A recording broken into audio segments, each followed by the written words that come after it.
দ্বিতীয় তলার CC footage যেগুলো আছে এগুলা সম্পূর্ণভাবে কোনো কাটছিট নাই, সম্পূর্ণভাবে জাতির সামনে উন্মোচন করব।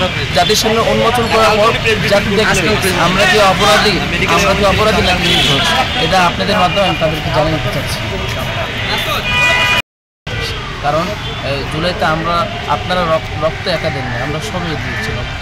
এখন যেটুকু আমার কাছে আশ্চর্য লেগেছে যে তারা আমাদের এমনভাবে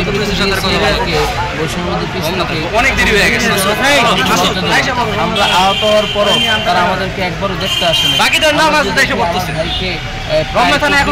লেগেছে এটা ভাই কোন ধরনের কথা ভাই? এই জন্য তো আমরা রক্ত দিই।